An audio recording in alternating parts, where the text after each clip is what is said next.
Welcome, dear viewers. For more exclusive, thrilling stories every week, join our membership. Sit back, relax, and sip your coffee. Enjoy. The hydrotherapy wing has been locked for 50 years, the old tubs gathering dust. But some nights, a sound echoes from it. Frantic splashing, like a small animal fighting in the water. The head of security gave me a single old brass key. He told me, if you hear the water, you go down to the basement valve and turn it on for exactly 1 minute. You're not shutting it off. You're giving her more. He never said what happens if the tub runs dry. That conversation happened 3 hours ago, and now I'm sitting in the main security office of the Eloise complex in Westland, watching 16 monitors flicker between empty hallways. My name's Tommy Kowalski, and 6 months ago, I was installing drywall in new condos down in Lincoln Park. Good work, steady pay, normal hours.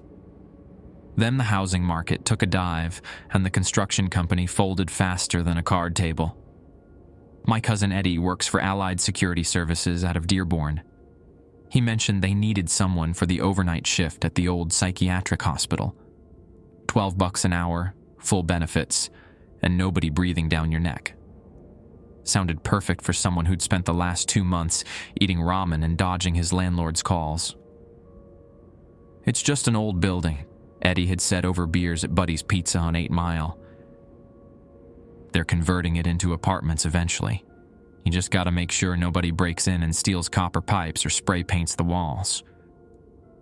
What Eddie didn't mention was the list of rules taped to the security desk.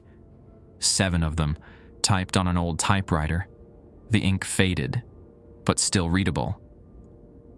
He definitely didn't mention the brass key, or the fact that the building still has a running water in sections that have been sealed for decades. The head of security, a thin man named Walter Kosminski, who looked like he'd been working nights since the Carter administration, handed me a heavy ring of keys and a dented thermos that smelled like coffee and cigarettes. His handshake felt like gripping dry wood. "Read the rules twice," he said, pointing to the yellowed paper. "Follow them exactly. Don't try to be a hero. Don't try to figure out why they exist. Just do what they say." I asked him about the hydrotherapy wing rule. Why would I turn water on instead of off? He just pulled on his coat and headed for the door. Because she's been thirsty for a very long time. Now it's 11:47 p.m. on a Tuesday in October, and I'm alone in a building that housed over 10,000 patients during its peak years. The wind outside rattles the windows, and somewhere in the distance, I can hear the old heating system cycling on and off. I've read the rules twice, just like Walter said. 7 simple instructions that don't seem simple at all. My first patrol starts in 13 minutes. The rules were typed on a sheet of paper that looked older than me. Night security protocols. Eloise Complex. Complete hourly patrols of wards A, B, and C only. Do not enter Ward D after 10 p.m. If you hear water running in the hydrotherapy wing, use the brass key to access the basement. Turn the main valve clockwise for exactly 60 seconds, then leave immediately. The elevator to the 4th floor operates between midnight and 3 a.m. If the doors open on their own, do not get in. Wait for them to close. Kitchen patrol. Check that all freezer doors are sealed. If one is ajar, close it and move on. Do not look inside. If a patient calls your name from room 237, ignore them. That room has been empty since 1974. Morning medication cart sits in the pharmacy. If pills are scattered on the floor, sweep them up and return them to their bottles. Work quickly. End of shift report. Document only what you observe. Do not speculate about causes or sources. I folded the paper and slipped it into my shirt pocket, right next to my cigarettes. Walter had left the clipboard with patrol times. every hour on the hour, starting at midnight. The whole building tour would take about 40 minutes if I moved at a decent pace. I checked my watch. 11:58 p.m. The main hallway stretched ahead of me like the corridor of some old hotel that had seen better decades. Green linoleum floors, cream-colored walls with scuff marks at wheelchair height, and those institutional light fixtures that seemed to buzz even when they were working properly. My footsteps echoed off the walls as I headed toward Ward A.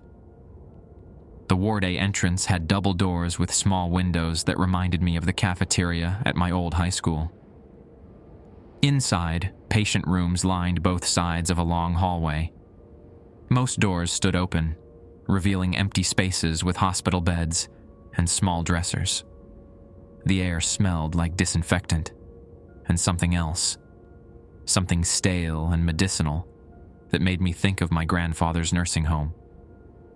I walked the length of the ward, checking each room according to the patrol checklist Walter had given me. Nothing seemed out of place, just empty rooms with moonlight streaming through barred windows. At the end of the hallway, I marked Ward A clear on my clipboard and noted the time, 12:17 a.m. Ward B was similar, but felt different somehow. The rooms here were smaller, and many still had personal belongings left behind. Old magazines, faded photographs on nightstands, a ceramic ashtray shaped like a fish. It bothered me more than the empty rooms. These looked like someone had just stepped out for a moment and would be back any minute. In one room, a calendar on the wall was still turned to March 1987. The dates were marked with different colored pens, blue X's, red circles, green check marks in a pattern I couldn't figure out. I stared at it longer than I should have, trying to make sense of the markings, until I realized I was wasting time. Ward C took me past the kitchen and the old dining hall. The kitchen doors were propped open, and I could see the massive industrial appliances inside. Ovens big enough to cook for hundreds of people, sinks deep enough to wash laundry in.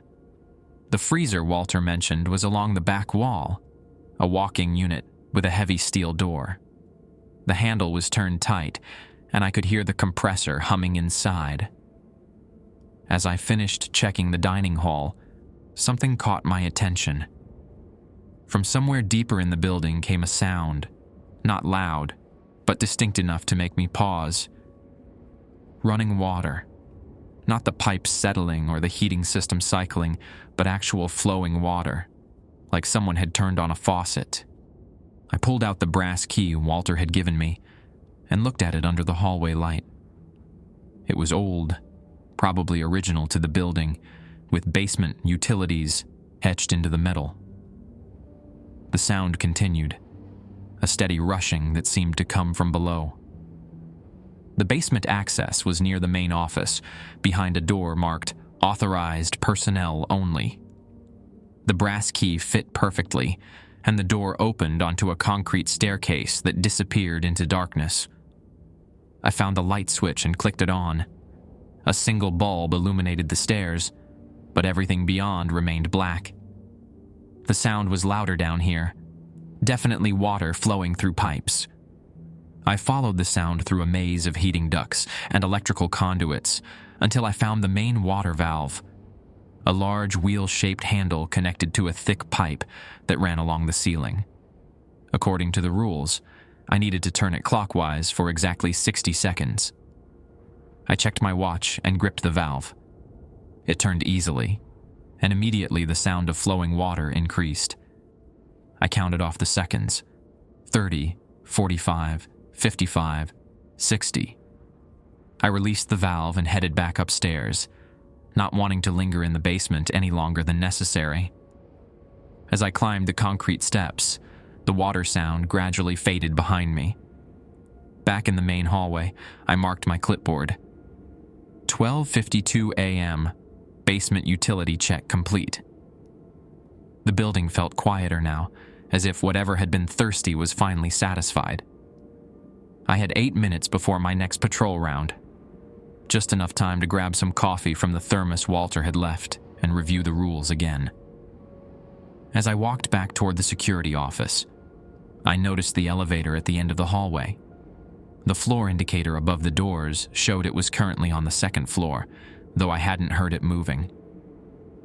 According to Rule 3, it would start operating on its own in about an hour. I made a mental note to stay clear of that area after midnight. My radio crackled to life, just static at first, then silence. Probably interference from all the old wiring in the building. I adjusted the volume and continued toward the office, ready to start my second round of patrols. At 1 a.m. sharp, I started my second patrol. The building felt different now. Not quieter exactly, but like it was holding its breath. I'd grown up in old houses around Detroit, places where the wood settled and the pipes talked to themselves. But this was something else. The silence here had weight to it. Morday looked the same as before. Empty rooms with their doors hanging open like mouths. I moved faster this time, checking each room with a quick glance, rather than the thorough inspection I'd done earlier. The sooner I finished these patrols, the sooner I could get back to the security office and maybe catch a Tigers game replay on the radio. In Ward B, I noticed something I had missed before. The room with the March 1987 calendar had its door closed now. I was certain I'd left it open during my first patrol. I remembered staring at those colored markings on the calendar for a full minute. But doors close by themselves sometimes in old buildings. Probably just a draft from somewhere. I opened the door and looked inside. The calendar was still there, still turned to March 1987, but now there was a new marking. A black X over today's date, October 15th, even though the calendar was from 35 years ago. I stepped closer to examine it. The ink looked fresh, like someone had just drawn it with a ballpoint pen. But that was ridiculous. The building was locked tight, and I was the only person inside. I must have missed the marking during my first pass-through. Lord C brought me back to the kitchen area, and that's when I remembered Rule 4. Check that all freezer doors are sealed. I approached the walk-in freezer with my flashlight, even though the kitchen lights were working fine. The handle was still tight, just like before, but something felt different. The compressor sound had changed. Instead of the steady hum from earlier, it was making a stuttering noise, like it was struggling to maintain temperature. I tested the handle again. Still secure. The seal around the door looked intact. According to the rules, as long as it was closed, I was supposed to move on. Don't look inside. That part seemed easy enough to follow. As I headed toward the dining hall, the stuttering compressor sound stopped completely. The kitchen fell silent, except for the distant hum of the overhead lights. I made a note on my clipboard. 1:23 a.m. Kitchen patrol complete. Freezer secured. The elevator was waiting for me when I entered the main hallway. Not literally waiting, it was just sitting there like elevators do. But the floor indicator showed it had moved. When I'd passed by an hour ago, it was on the second floor.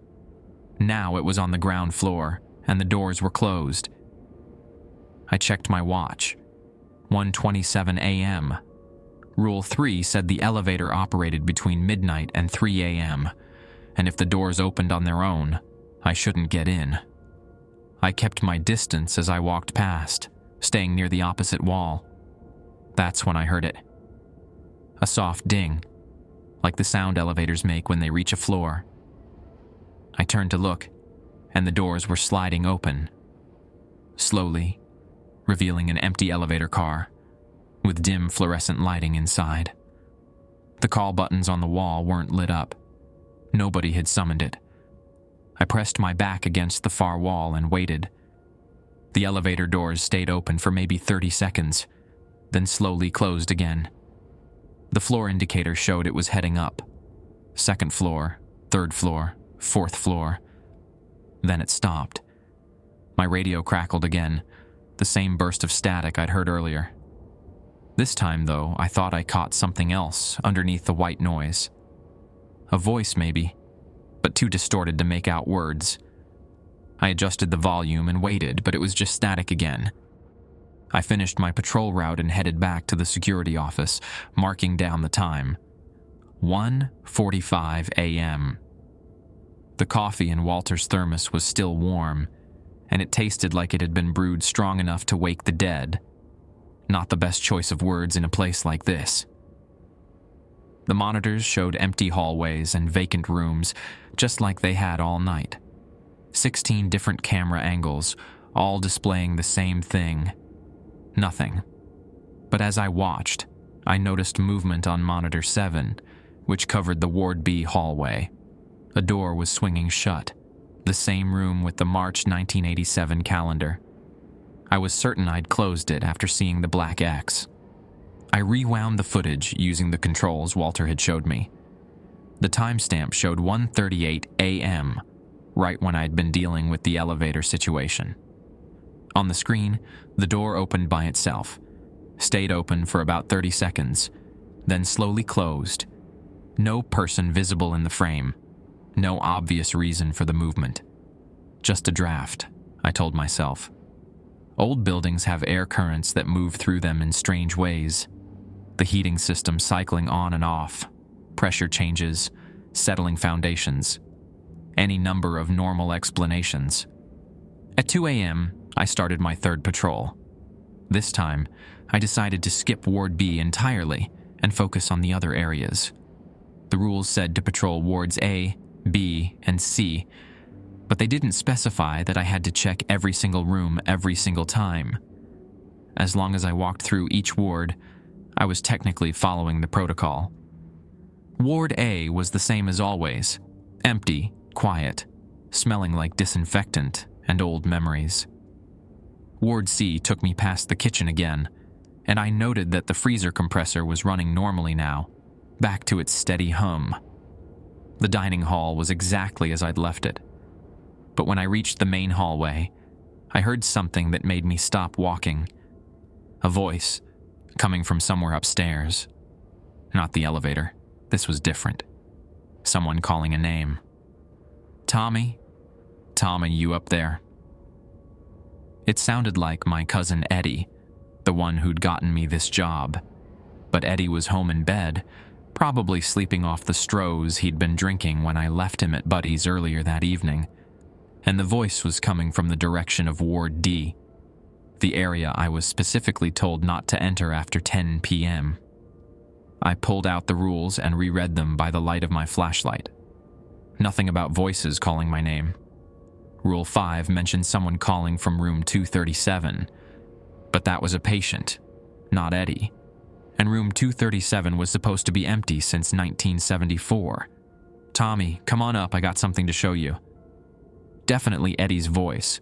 Same flat Detroit accent, same way of stretching out the vowels. But it was coming from the 4th floor, and according to my building map, room 237 was on the 2nd floor in Ward D. I looked at the elevator. The floor indicator showed it was on the 4th floor, right where it had stopped after opening its doors earlier. The call buttons still weren't lit up. Tommy, don't make me come down there. The voice was getting impatient now, taking on that edge Eddie got when he'd been drinking too much and wanted everyone else to join him. But Eddie didn't know I worked here.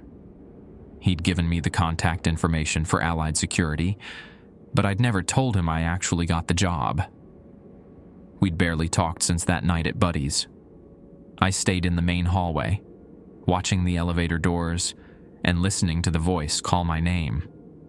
Rule 5 said to ignore patients calling from room 237. It didn't say anything about ignoring your cousin calling from the 4th floor, but it also didn't make any sense that Eddie would be here. After about 5 minutes, the voice stopped. The building returned to its usual silence, broken only by the distant sounds of the heating system and the hum of fluorescent lights. I finished my patrol and headed back to the security office, making sure to note the time. 2:41 a.m. As I walked past the elevator, I noticed the floor indicator had changed again. Instead of showing the fourth floor, it was displaying the letter B for basement. But according to my building map, the elevator didn't service the basement level at all. Back at the security office, I pulled out my phone and scrolled to Eddie's contact. My finger hovered over the call button for a full minute before I chickened out. What was I going to say? "Hey, were you just calling my name from the fourth floor of an abandoned psychiatric hospital?" He'd think I'd lost my mind. Instead, I sent him a text. "You up?" The response came back within seconds. "Yeah, watching Letterman." "Why? You okay?" So Eddie was at home, probably sprawled on his couch with a beer and a bag of better-made chips, not wandering around the fourth floor of Eloise calling my name. Which meant either I was hallucinating or something else was mimicking his voice. I typed back, "All good. Just checking in. Don't do anything stupid on your first night. That place has a reputation." I stared at his message for a moment. A reputation for what? Eddie had made the job sound like easy money. Just walk around, make sure nobody breaks in, collect a paycheck. He'd never mentioned voices or elevators that moved by themselves or calendars that updated themselves. At 3 a.m., I started my fourth patrol. This time, I decided to be systematic about it. I would check every room in Ward A, every room in Ward B, and every room in Ward C. If doors were closing by themselves or markings were appearing on calendars, I wanted to document exactly when and where it happened. Ward A was exactly as I'd left it. Empty rooms, hospital beds, small dressers. I counted the rooms as I went. 12 on the left side, 12 on the right. All doors open, all spaces vacant. I made detailed notes on my clipboard, including the time I checked each room. Ward B was where things got interesting. The room with the March 1987 calendar was open again, but this time I was ready for it. I pulled out my phone and took a photo of the calendar, making sure to capture the black X that had appeared over today's date. Then I closed the door firmly and tested the latch to make sure it was secure. In the next room, I found something new. A patient chart on the nightstand, which I was certain hadn't been there during my previous patrols. The name on the chart was Kowalski Edmund, with a date of birth that would make him about my age. Eddie's full name was Edmund Kowalski. I opened the chart and read the first page. According to the medical notes, Edmund had been admitted in 1987 for acute paranoid episodes and auditory hallucinations. The handwriting was hard to read, but I could make out phrases like, "hears voices calling his name," and believes family members are trying to communicate with him. This had to be some kind of joke. Eddie must have set this up somehow. Maybe paid off Walter to plant fake medical records around the building. But the chart looked authentic. Yellowed paper, official letterhead, detailed medical terminology that would take research to fake convincingly. I took photos of the relevant pages and continued my patrol. At the end of Ward B, I tested the door to the room with the calendar. Still firmly closed. Ward C brought me back to the kitchen, where I noticed the freezer situation had changed again. The door was slightly ajar. Not wide open, just cracked enough that the seal wasn't complete. Cold air was leaking out, and I could hear the compressor working overtime to maintain temperature. Rule 4 was clear. If the freezer door was ajar, close it and move on. Don't look inside. I approached the door and grabbed the handle, ready to pull it shut. But as I did, I caught a glimpse of what was inside. Medications. Hundreds of bottles, maybe thousands, arranged on metal shelving that lined the interior walls. Some bottles were old, with faded labels I couldn't read. Others looked newer, like they had been placed there recently. All of them were prescription medications. I could see the orange pharmacy labels even in the dim light. I pulled the door shut quickly and tested the seal, The compressor sound returned to normal, and the cold air stopped leaking out. According to the rules, I'd done exactly what I was supposed to do. Close the door, move on, don't ask questions. But the medications bothered me. This was supposed to be an abandoned hospital, empty for decades. Why would there be fresh prescription bottles in a freezer that was still running? And why was I specifically told not to look inside?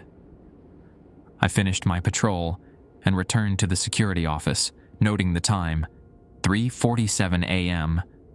The building felt different now, not just quiet, but actively watching. Like the walls themselves were paying attention to my movements. At 4 a.m., I started my 5th patrol.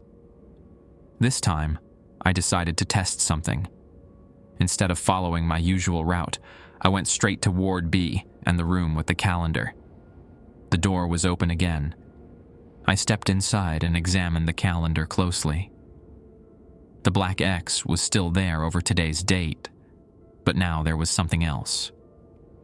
A red circle around tomorrow's date, October 16th, and written in the margin next to it in handwriting I recognized, last day. It was my handwriting. I was certain of it.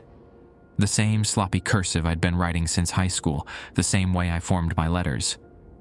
But I had never written those words. I had never even touched that calendar except to look at it. I backed out of the room and closed the door, making sure to turn the handle until I heard the latch click. Then I continued with my patrol, trying to focus on following the rules rather than solving mysteries I wasn't equipped to handle. The rest of Ward B was normal. Empty rooms, abandoned belongings, nothing unusual. Ward A was the same as always. But when I reached Ward C, I heard water running again. Not from the hydrotherapy wing this time, but from somewhere closer, the kitchen area. I followed the sound to one of the industrial sinks. The faucet was running at full blast, filling the deep basin with water that looked slightly off color. Not clean and clear like tap water should be, but cloudy and yellowish. The drain was plugged somehow, causing the water level to rise steadily toward the rim. This wasn't covered by any of the rules. The hydrotherapy rule mentioned turning water on, not off.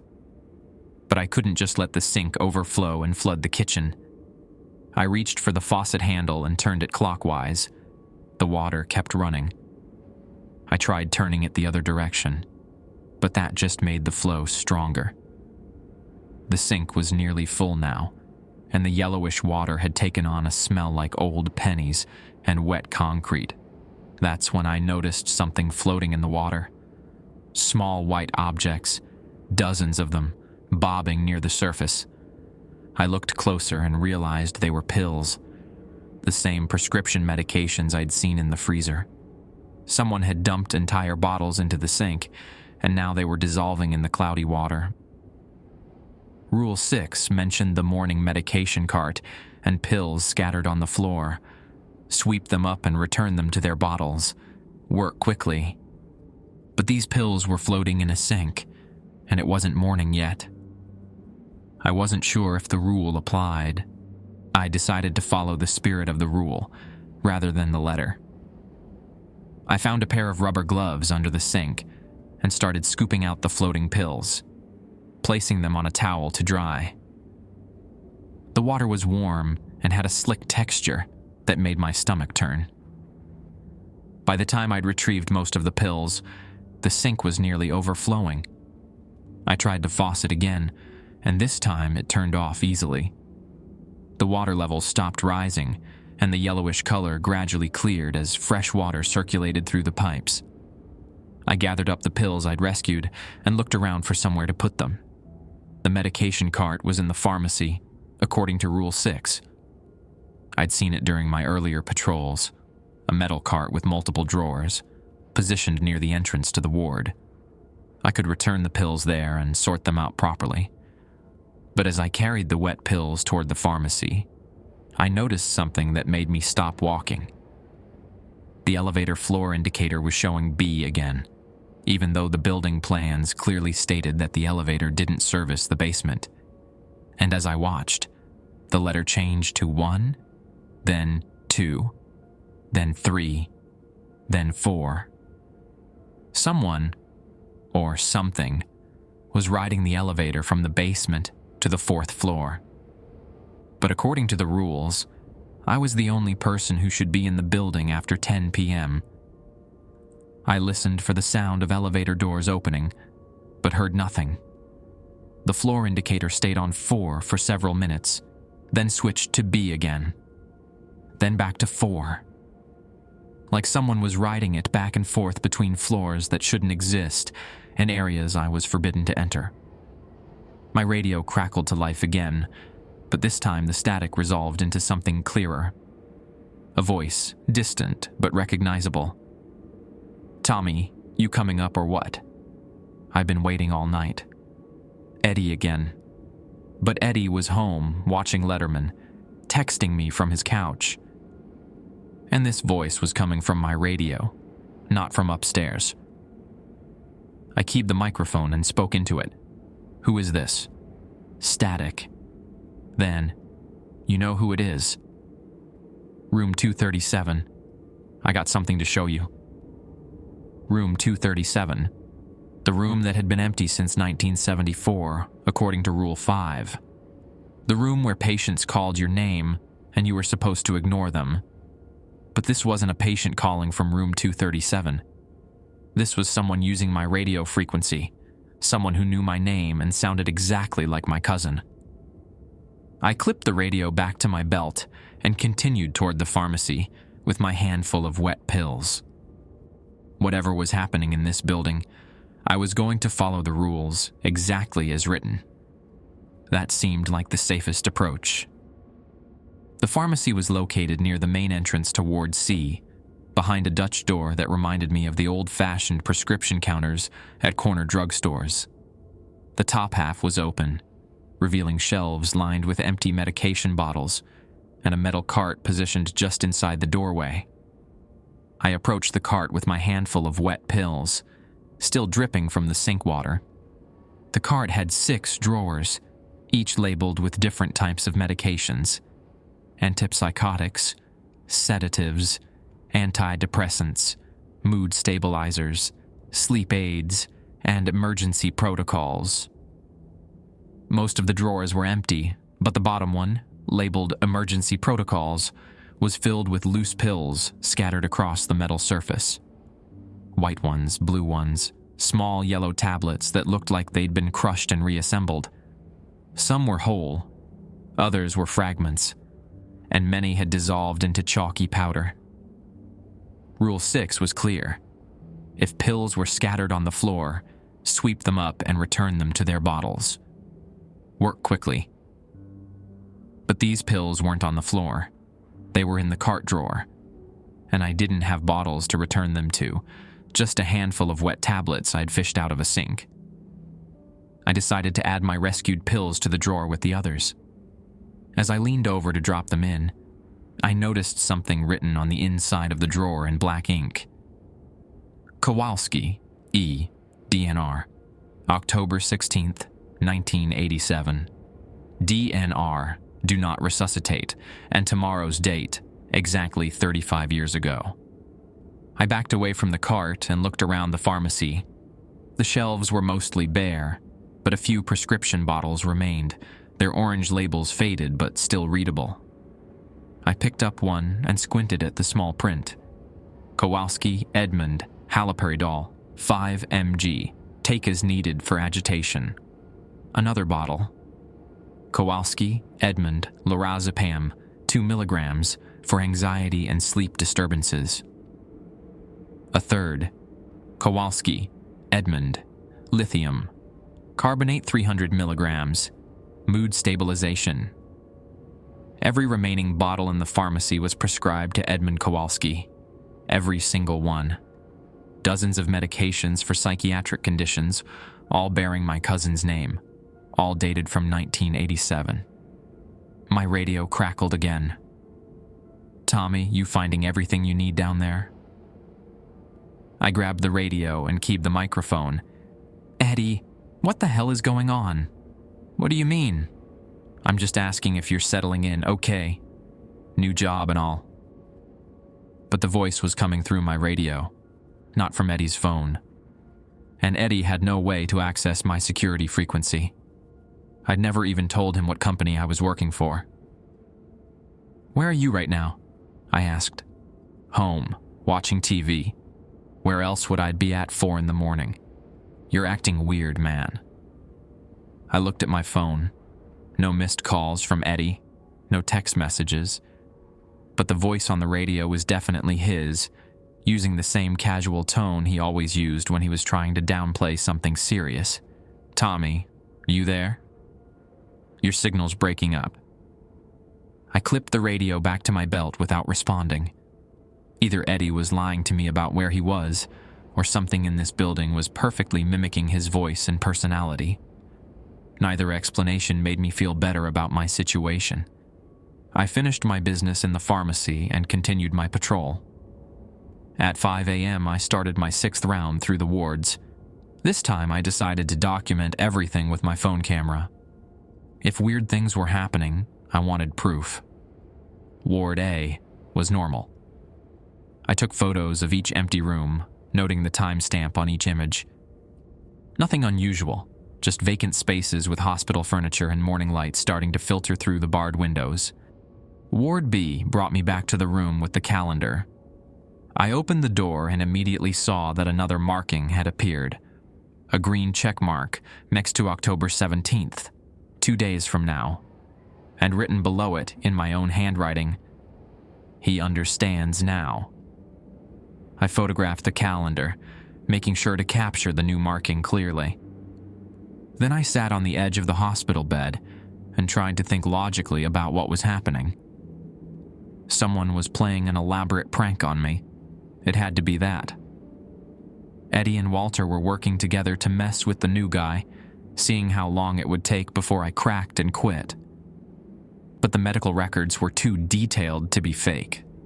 The prescription bottles looked authentic, with proper pharmacy labels and realistic medication names. And Eddie's voice on the radio. How could they fake that? I'd grown up with my cousin. I knew the way he talked, the way he pronounced certain words, his nervous laugh when he was hiding something. I left the calendar room and continued through Ward B, photographing anything that seemed out of place. In one room, I found a newspaper dated October 15th, 1987, exactly 35 years ago to the day. The headline read, "Patient Dies in Eloise Hydrotherapy Accident." The article was short, just 3 paragraphs. A 23-year-old patient at the Eloise complex died yesterday evening during a routine hydrotherapy session. Edmund Kowalski of Lincoln Park was found unconscious in a treatment tub after what hospital officials are calling a monitoring error. Kowalski had been undergoing treatment for acute paranoid episodes and was scheduled for supervised hydrotherapy as part of his recovery program. Staff discovered him approximately 30 minutes after the session was scheduled to end. An investigation into the incident is ongoing. Hydrotherapy treatments have been suspended indefinitely pending a review of safety protocols. I read the article 3 times, checking the date and the name. Edmund Kowalski. My cousin Eddie. Dead in a hydrotherapy tub 35 years ago. The same day I was scheduled to work my first shift at Eloise. But that was ridiculous. Eddie was alive. I'd seen him 3 days ago at Buddy's Pizza. We'd shared a pitcher of beer and talked about the Tigers' terrible season. He'd told me about the security job, given me the contact information for Allied Security Services. Unless... I pulled out my phone and scrolled through my contacts. Eddie's number was there, but when I looked at the details, I realized I couldn't remember when I'd added it. The contact information showed no recent calls, no text message history, but I was certain we'd been texting earlier tonight. I checked my message history. No texts from Eddie. No texts to Eddie. Nothing. I tried calling his number. It went straight to a disconnected message. The number you have dialed is no longer in service. Wardcy took me past the kitchen again, where the sink was running at full blast. Same yellowish water, same cloudy appearance, same smell like old pennies. But this time, I didn't try to turn it off. I just watched the water level rise until it started overflowing onto the floor. The water spread across the linoleum in thin streams, following the grooves between tiles. As it flowed, it carried something with it. Small white objects that looked like pills or fragments of pills. They collected in the corners and around the bases of the industrial appliances, forming little piles of dissolved medication. I followed the water trail as it flowed out of the kitchen and into the main hallway. It moved toward the elevator, pooling around the base of the doors. The floor indicator showed the elevator was on the basement level again, the level that wasn't supposed to exist. As I watched, the elevator doors opened with a soft ding.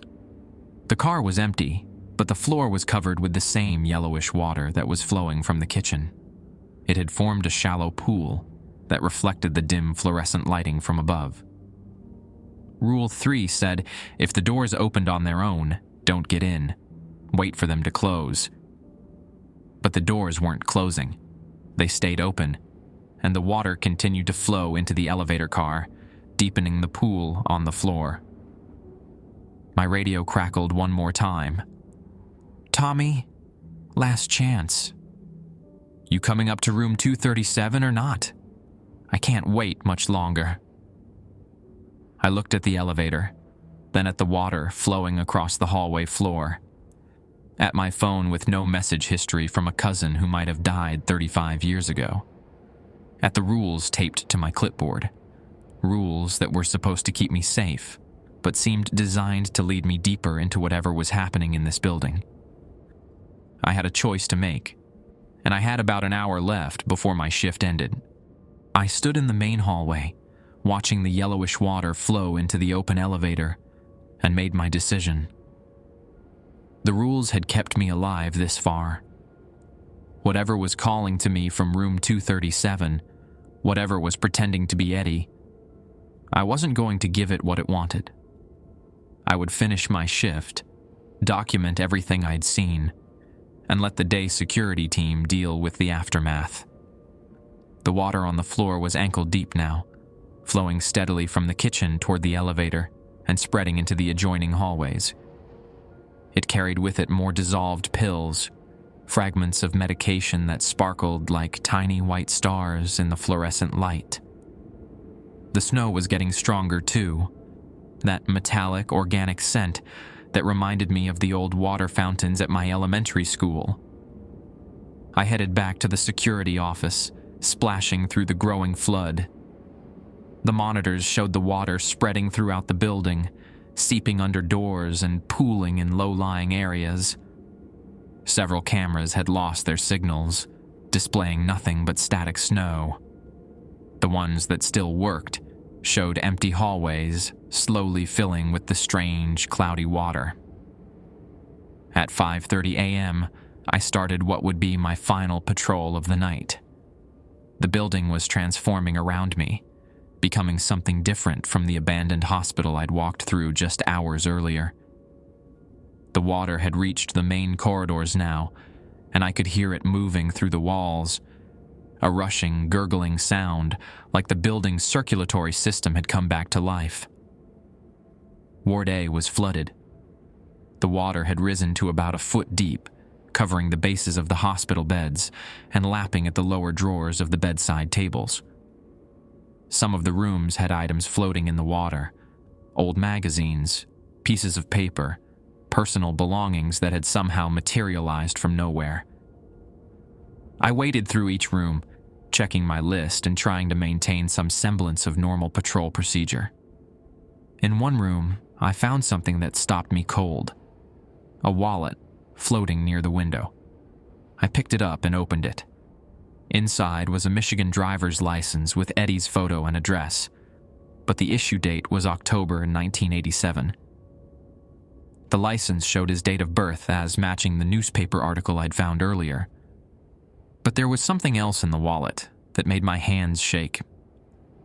A photo of the two of us at a Tigers game, both wearing matching jerseys and grinning at the camera. I remembered that game. We'd gone for my birthday when I was 12.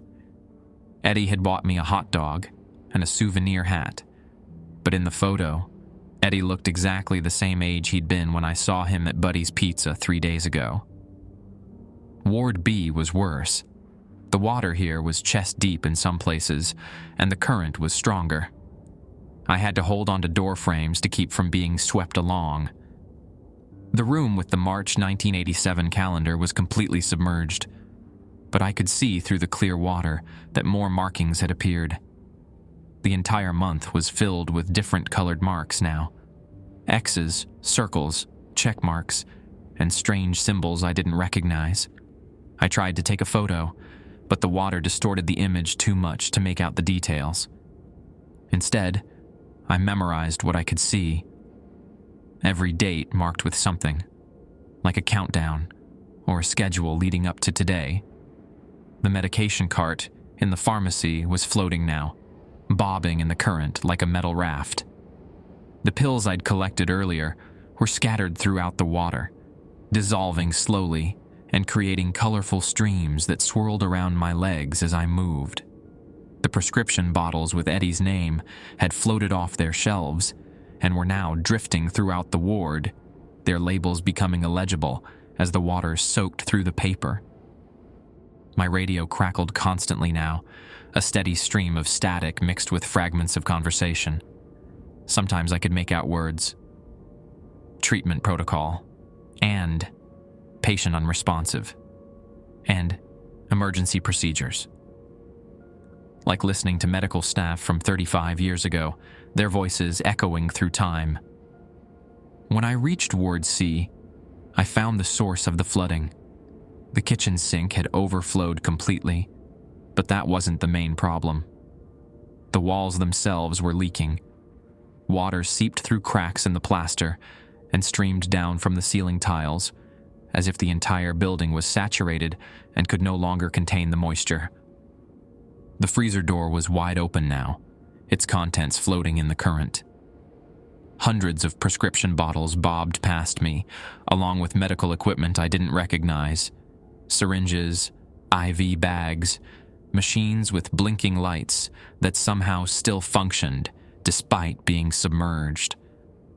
The water was carrying 35 years of accumulated medical debris, washing it through the hallways like the building was purging itself of old memories. I made my way toward the exit, ready to abandon my post and wait for daylight in the parking lot. But when I reached the main entrance, I found the doors wouldn't open. The electronic locks were engaged, and my keycard wouldn't work.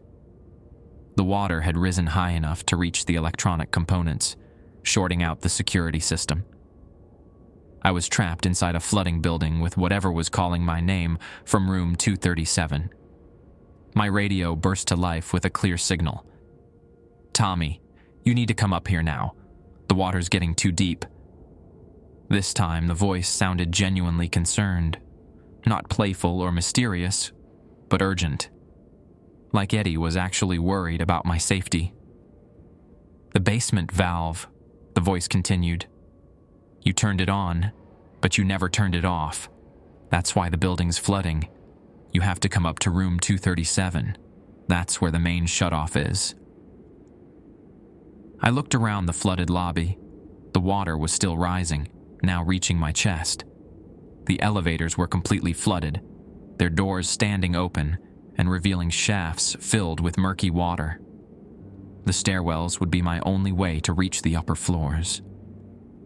According to Rule 1, I wasn't supposed to enter Ward D after 10 p.m.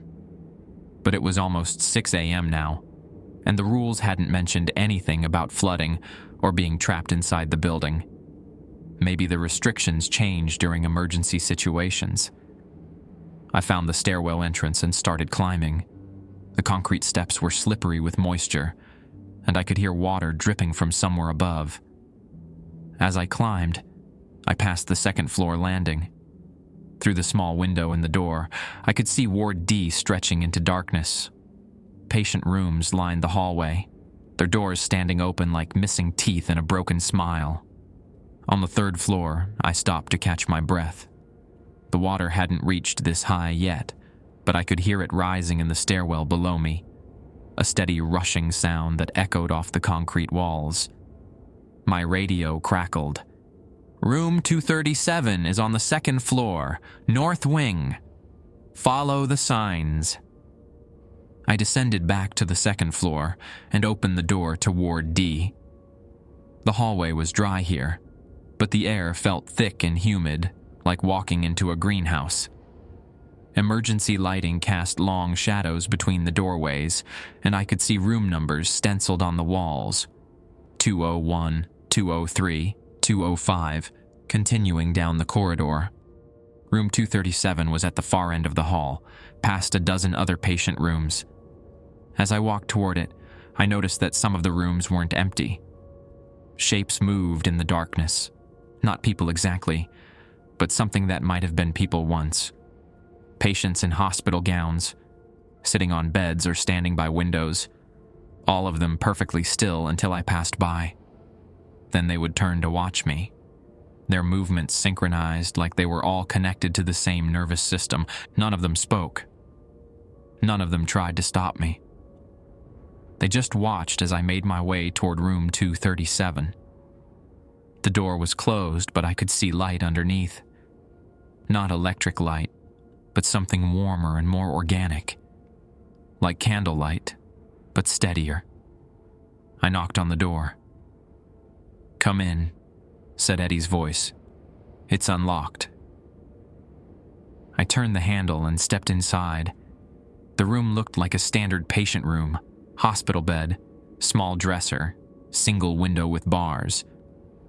But Eddie wasn't there. Instead, I found a bathtub in the center of the room, an old-fashioned clawfoot tub filled with clear water. Not the yellowish, pill-contaminated water that was flooding the rest of the building, but clean, transparent water that reflected the light from candles arranged around the room's perimeter.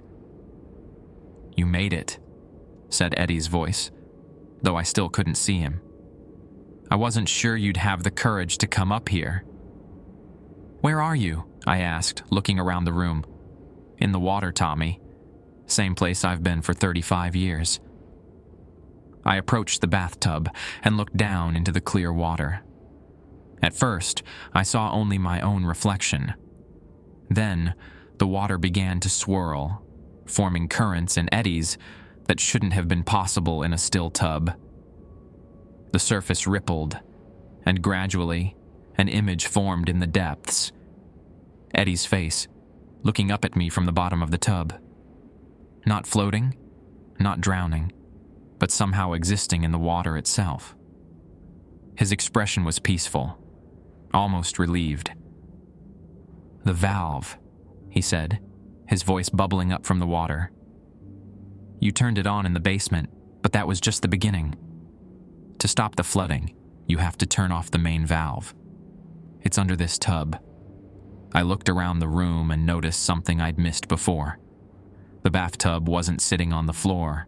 It was built into a raised platform with what looked like plumbing access underneath. There was a small panel in the side of the platform, held shut with a simple latch. "But first," Eddie continued, "you have to understand what really happened. Why I died. Why you're here. Why the rules exist." The water in the tub began to glow softly, and images formed in its depths. Not just Eddie's face now, but scenes playing out like movies projected onto the surface. I saw the hydrotherapy wing as it had been in 1987. White tiles, modern equipment, nurses in crisp uniforms moving between treatment stations. "I wasn't a patient," Eddie said. "I was a security guard, just like you, working the night shift, following the same rules you've been following. But I got curious. I wanted to know why the rules existed, what they were protecting me from." The images in the water showed a younger Eddie, walking through the same hallways I'd been patrolling, reading the same list of rules, encountering the same strange phenomena.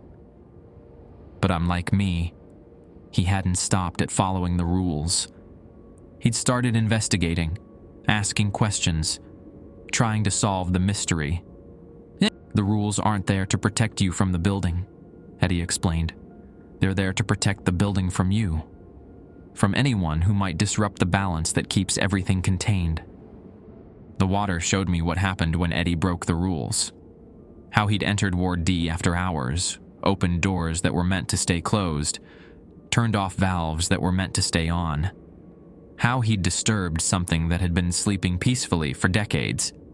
The thing is, Eddie said, once you break the rules, you become part of what they're meant to contain. You become part of the building system. That's why I can talk to you now. That's why I've been trying to guide you through your first night. I understood now. The flooding, the voices, the strange phenomena. It was all connected to the rules and what happened when you didn't follow them. Eddie had broken the rules 35 years ago, and he'd been trapped here ever since, part of the building's supernatural ecosystem. So what happens now? I asked. Now you have a choice, Eddie said. You can turn off the valve under this tub and stop the flooding, save the building, contain the system, keep everything locked away for another few decades. But if you do that, you'll be taking my place. You'll become the new guardian, the new voice on the radio warning future security guards to follow the rules. The water in the tub swirled faster, and Eddie's face began to fade. Or you can walk away. Let the building flood completely. Let everything wash away. The rules, the contained spirits, the whole system. But if you do that, all of it gets released into the world. Every patient who died here. Every tragedy that happened within these walls. All of it goes free. I looked at the panel in the side of the platform. The choice was mine. I stared at the panel for what felt like hours, but was probably only minutes.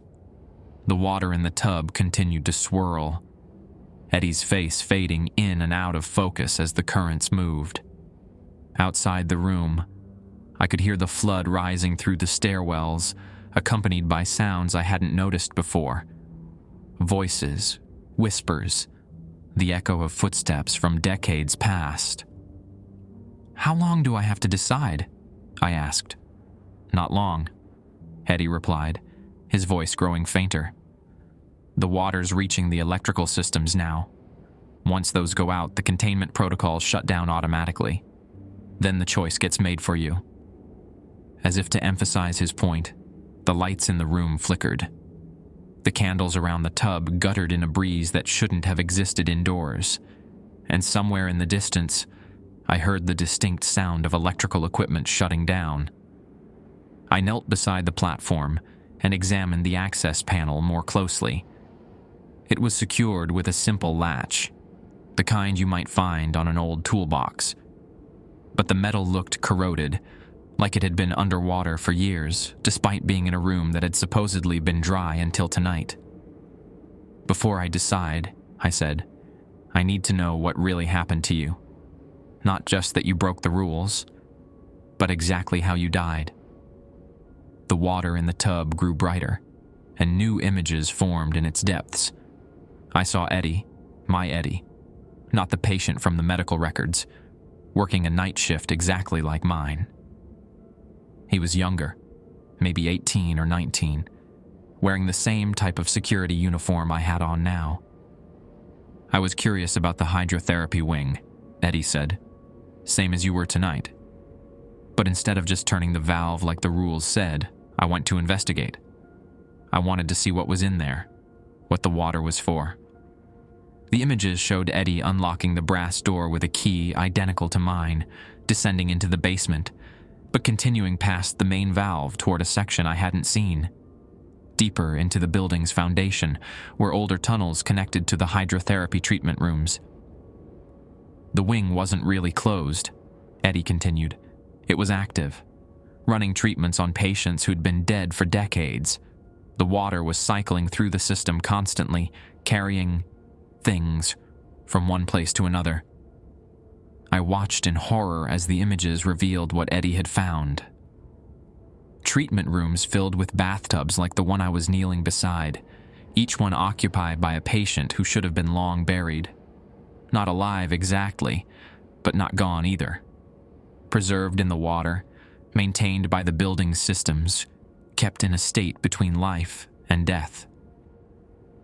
They were conscious, Eddie whispered, aware of everything that had happened to them, but unable to move, unable to speak, unable to die. The water was keeping them that way. The rules existed to maintain the system, to make sure they stayed contained. The images shifted, showing Eddie's growing horror as he realized what he'd discovered. He'd tried to help them, tried to drain the tubs and free the trapped patients. But the moment he'd interfered with the system, something had gone wrong. The water turned aggressive, Eddie said. It didn't want to be drained. It pulled me in, held me under, made me part of the system. But instead of trapping me like the others, it gave me a job. I became the voice that warns new guards to follow the rules. I looked down at the access panel. So if I turn off the valve, I take your place. I become the new warning voice. Yes, but if you don't, if you let the flood continue, all those patients get washed out into the world. Decades of the dead, angry and confused, suddenly free to wander through Detroit, through Michigan, everywhere the water flows. The lights flickered again, and this time they stayed dim. I could hear water rushing through the walls around us now, not just rising from below, but flowing from above as well.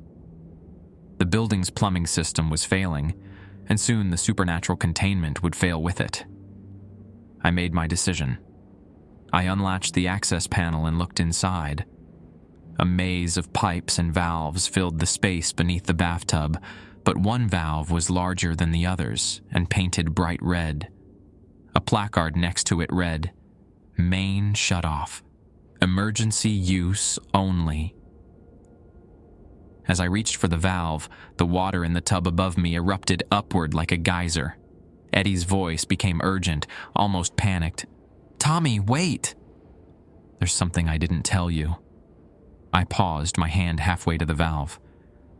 "The system doesn't just contain the patients," Eddie said rapidly. "It contains everything that died in this building. Every person who passed away here over 90 years of operation. Doctors, nurses, staff, visitors, everyone. If you shut off the water, you don't just free the trapped patients. You release all of them." The water in the tub was churning violently now, and faces began appearing in the surface. Not just Eddie, but dozens of others. Old faces, young faces, faces twisted with pain or confusion. Some wore hospital gowns. Others were dressed in medical uniforms from different eras. All of them were looking at me with expressions of desperate hope. "But if you become the guardian," Eddie continued, "you can control the release. You can choose who gets freed and who stays contained. You can make it gradual, manageable. Give them peace instead of unleashing chaos." The building shuddered around us, and I heard something that made my stomach drop. The sound of windows breaking throughout the complex. The flood had reached the upper floors and was bursting through the old glass, cascading down the exterior walls like waterfalls. I looked at the red valve, then at the faces in the tub. They were all waiting for my decision. Patients and staff alike. The innocent and the guilty. All of them trapped together in the building's supernatural prison. "What about the ones who deserve to be contained?" I asked. "The doctors who hurt patients, the staff who covered up abuse, the administrators who looked the other way." Eddie's face surfaced clearly in the churning water. "That's the Guardian's choice to make. The system gives you that power. You can keep the dangerous ones locked away while freeing the victims." Another electrical surge, and this time the emergency lighting went out completely. The only illumination came from the candles and the phosphorescent glow of the water in the tub. In that eerie light, I could see that the room was changing around me. The walls were becoming transparent, revealing the rooms beyond. Through them, I could see the other patients Eddie had shown me. Dozens of them, still trapped in their individual tubs throughout the hydrotherapy wing. But they weren't the only ones. In rooms throughout the complex, I could see more figures. Nurses who'd worked double shifts during the Depression and died of exhaustion at their stations. Doctors who'd suffered heart attacks while treating patients during the building's busiest years. Maintenance workers who'd been electrocuted or fallen down elevator shafts. Visitors who'd passed away while visiting loved ones. All of them preserved in water that seeped through the building's structure, maintained by a system that had grown far beyond its original purpose. The faces in the tub were becoming more agitated, their expressions shifting from hope to desperation. Some were trying to speak, their mouths moving silently in the water. Others were reaching toward the surface, their hands breaking through but unable to maintain contact with the air. "The building won't last much longer," Eddie warned. "The foundation is starting to crack. If the system fails completely, everyone gets released at once. No control, no choice, just chaos." I grabbed the red valve and started to turn it, but the moment I applied pressure, something grabbed my wrist. A hand, emerging from the water in the tub, ice cold and surprisingly strong. It pulled my arm toward the surface, and I found myself looking directly into Eddie's eyes. "Before you do this," he said, "you need to know what it means. Once you become the Guardian, you can't leave. You can't age, can't die naturally, can't go back to your old life. You become part of the building until someone else takes your place." "How long have you been here?" I asked. 35 years. But it feels like yesterday and forever at the same time. Time works differently when you're part of the system. The hand holding my wrist was joined by others. Patients reaching up from the tub, all of them trying to communicate something urgent. Their faces pressed against the surface of the water, distorting their features but not hiding their desperation. Finally, I understood what they were trying to tell me. They weren't all victims. Some of them, the ones with darker expressions and more violent movements, were the ones who deserved to be contained. They wanted out just as much as the innocent patients, and they were willing to drag me down with them to achieve it. "Eddie," I said, "what happens if I let go? If I just walk away and let the system collapse on its own?" "Then everyone gets out," he replied. "Good and bad together, and the building becomes just another abandoned hospital with no power to contain anything that might return." The red valve was slick with condensation under my free hand. The faces in the water were becoming more agitated by the second. And somewhere in the distance, I could hear new sounds. Footsteps in the flooded hallways, voices calling out in languages I didn't recognize, the sound of doors opening and closing throughout the complex. The containment was already beginning to fail. I had to make my choice now. The building groaned around me, metal stress fractures singing through the walls like the hull of a sinking ship. Water cascaded from broken pipes above, mixing with the phosphorescent glow from the tub to create an otherworldly light show across the cracking plaster. I yanked my wrist free from the grasping hands and stepped back from the tub. The faces in the water became frantic, some pleading, others snarling with rage. Eddie's face surfaced again, clearer than before. "Tommy, you're running out of time. The foundation's buckling. Choose now or lose the chance entirely." But I'd already made my choice. Looking at those faces, victims and monsters alike, I realized there was a third option Eddie hadn't mentioned. Something between total release and total containment. Instead of turning the red valve to shut off the water completely, I reached deeper into the access panel and found what I was looking for. A series of smaller valves, each one labeled with room numbers. Individual controls for the hydrotherapy system, allowing selective drainage rather than complete shutdown. "What are you doing?" Eddie asked, his voice taking on a note of alarm. "Making my own rules," I replied, and started opening the valves one by one. I began with the rooms I'd seen containing obvious victims, patients who'd been subjected to abuse, who died from neglect or maltreatment. Their individual water supplies drained quickly, and through the transparent walls, I watched as they finally dissolved peacefully, their forms dispersing like smoke in a gentle breeze. But for the rooms containing the dangerous ones, the staff members who'd participated in abuse, the doctors who'd conducted illegal experiments, the administrators who'd covered up deaths, I left their valves closed. Let them stay trapped in their water prisons, conscious and aware, but powerless to escape. "You can't pick and choose," Eddie protested. "The system doesn't work that way. It's all or nothing." "Then maybe it's time for a new system," I said, continuing to work through the valves. The building shuddered violently, and a section of the ceiling collapsed near the door. Chunks of plaster and metal crashed into the rising floodwater, sending spray across the room.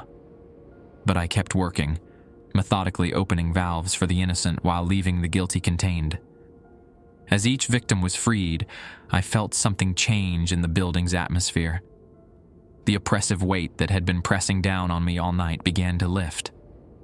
The whispers in the walls grew quieter, more peaceful. The water flowing through the hallways started to clear, losing its yellowish tint and the dismal smell. "Tommy, stop!" Eddie's voice was desperate now.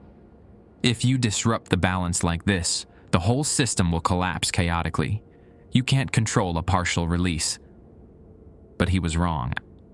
As I freed more of the innocent souls, they weren't just vanishing into the night. They were helping. I could feel their presence around me, guiding my hands to the right valves, warning me away from the ones that should stay closed. A young girl's voice whispered in my ear, "Room 158. Keep that one locked. Dr. Brennan hurt children there." An elderly man's voice, "Room 203 can be opened." Mrs. Patterson was just a nurse trying to help. They were sharing their knowledge with me, decades of witnessing who deserved freedom and who deserved imprisonment. The victims were becoming my allies in sorting the guilty from the innocent. But the building wasn't going to wait for me to finish. Another section of ceiling collapsed, this one larger, and I heard the distinct sound of load-bearing supports giving way.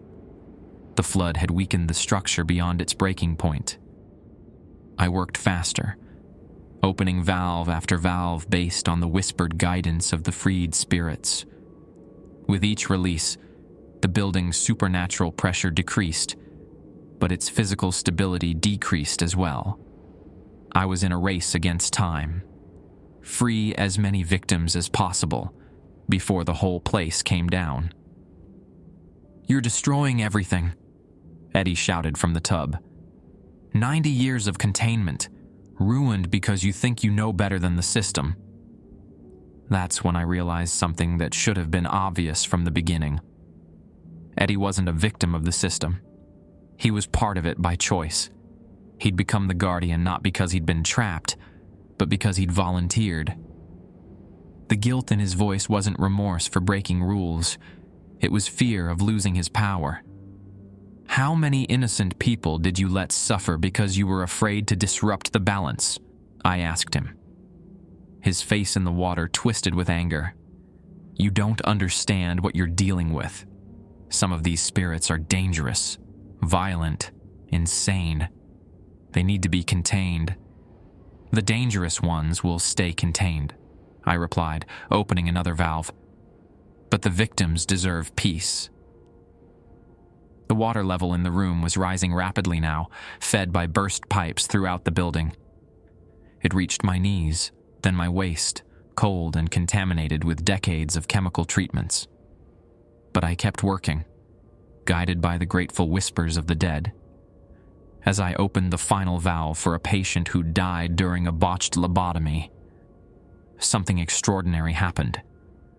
The freed spirits didn't just vanish. They turned their attention to the remaining trapped souls, not to free them, but to reinforce their prisons. The innocent dead became the new guardians, holding the guilty in place through sheer collective will. "No!" Eddie screamed, his face contorting in the churning water. "You can't change the rules. The system has to be maintained." The system was broken from the start, I told him. It trapped everyone equally instead of distinguishing between victim and perpetrator. That ends now. The building lurched sideways as a major support beam gave way. Water rushed through new cracks in the walls, and I could hear windows exploding throughout the complex as internal pressure sought release. But instead of feeling panic, I felt oddly calm. The job was almost done. I reached for the last few valves, the ones controlling the rooms where the worst offenders were contained. Doctors who'd killed patients for their own sadistic pleasure. Nurses who'd tortured those under their care. Administrators who'd sold patients to medical schools for illegal experimentation. These valves, I welded shut. Using my cigarette lighter and some metal fragments from the collapsed ceiling, I heated the valve handles until they fused with their housings. Even if someone else found this room years from now, they wouldn't be able to release these particular prisoners. "It's done," I said, stepping back from the access panel. The water in the tub had stopped churning. Eddie's face was no longer visible, replaced by dozens of peaceful expressions. The freed victims saying goodbye before moving on to whatever came next. Their whispered thanks filled the air like a gentle wind. But the building was finished. The walls around me were cracking visibly, water pressure forcing its way through gaps that widened with each passing second. The floor beneath my feet sagged ominously, and I could hear the groaning of metal giving way throughout the structure. I had maybe 2 minutes to get out. I splashed through the rising water toward the door, fighting against the current that wanted to sweep me deeper into the building. The hallway beyond was a river now, flowing toward the stairwells with enough force to knock me off my feet. Behind me, I heard the final collapse of room 237. The tub, the platform, the access panel. Everything crashed downward as the floor gave way. But I also heard something else. Screaming. Not the peaceful voices of the freed spirits, but the anguished cries of the guilty souls who would remain trapped forever, now held not by machinery, but by the collective will of their victims. The stairwell was a waterfall. I half climbed, half swam my way down, fighting the torrent that wanted to drag me back up. Water pressure had blown out the windows on every floor, turning the building into a giant sieve that shed its supernatural burden in great cascading sheets. I reached the main floor just as the lights went out completely. Emergency power was gone, backup systems flooded, everything shutting down in sequence. But I could see the exit doors ahead, daylight beginning to filter through the glass panels as dawn approached. The electronic locks had failed completely. I pushed through the doors and stumbled into the parking lot, soaking wet and gasping for air. Behind me, the Eloise complex was transforming before my eyes. Water poured from every opening, carrying with it 90 years of accumulated medical debris. But it was clean water now, clear and normal, no longer tainted with supernatural preservation chemicals. The building itself was settling, floors pan-taking downward as the flood-weakened supports finally gave way. But it was a controlled collapse, almost gentle, as if the structure was finally allowed to rest after decades of holding back forces beyond its design specifications. As I watched from the safety of the parking lot, I felt them one last time. The Grateful Dead, flowing out with the water but not as trapped spirits. They were free now, able to move on. Their long imprisonment finally ended. Some of them paused near me as they passed, and I felt their thanks like warm touches on my shoulders. But deep beneath the collapsing building, held in place by flooded rooms that would never drain, the guilty remained, conscious, aware, and permanently imprisoned by their own victims. Justice served with interest after decades of delay. My phone buzzed with a text message. I pulled it out, expecting to see water damage, but somehow it still worked. The message was from a number I didn't recognize. Day shift canceled due to structural damage. Report to Allied Security Main Office for reassignment. I looked back at what remained of the Eloise complex, a collapsing shell releasing 35 years of supernatural pressure like a deflating balloon. My first night as a security guard was officially over. The insurance investigators blamed the collapse on catastrophic plumbing failure combined with structural fatigue from decades of deferred maintenance. The official report cited corroded pipes, compromised foundations, and the weight of accumulated water causing a progressive failure that brought down most of the complex in less than an hour. They weren't wrong exactly. They just didn't have the full story. I found new work installing solar panels on residential rooftops around Wayne County.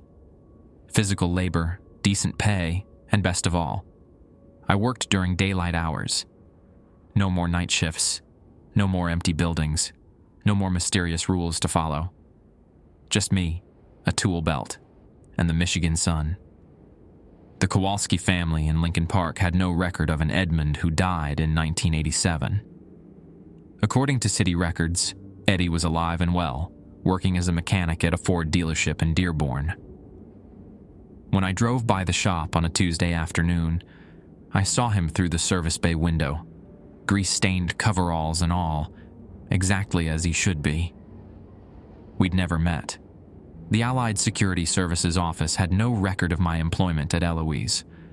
According to their files, the night security position had been filled by Walter Kosminski for the past 15 years, and he'd never mentioned hiring an assistant. When I called the number Eddie had given me that night at Buddy's Pizza, I got a disconnected message. But I had the photos on my phone, the calendar with its mysterious markings, the prescription bottles with Eddie's name, the flooded hallways, evidence that something had happened, even if nobody else remembered it. The site where Eloise once stood became a construction zone. Demolition crews cleared the remaining debris, and engineers tested the soil for contamination. They found traces of old pharmaceutical compounds in the groundwater, but nothing that couldn't be cleaned up with standard remediation techniques. Within 6 months, ground was broken for a new development. Luxury condominiums with names like Westland Commons and Heritage Square, marketed to young professionals who wanted affordable housing near Detroit's revitalized downtown. The sales brochures mentioned the area's rich historical character, but said nothing about psychiatric hospitals or hydrotherapy treatments. I drive past the construction site sometimes on my way to job appointments. The condos are taking shape nicely. Modern architecture, energy-efficient windows, landscaped courtyards where the old hospital wards used to stand. Normal people will live normal lives there, completely unaware of what once occupied the space. But late at night, when I'm lying in bed and can't sleep, I sometimes hear water running through pipes that shouldn't exist. Not in my apartment. I live in a different part of town now, but somewhere in the distance. A sound that carries on the wind from the direction of the old Eloise site. It's probably just the new construction's plumbing systems being tested.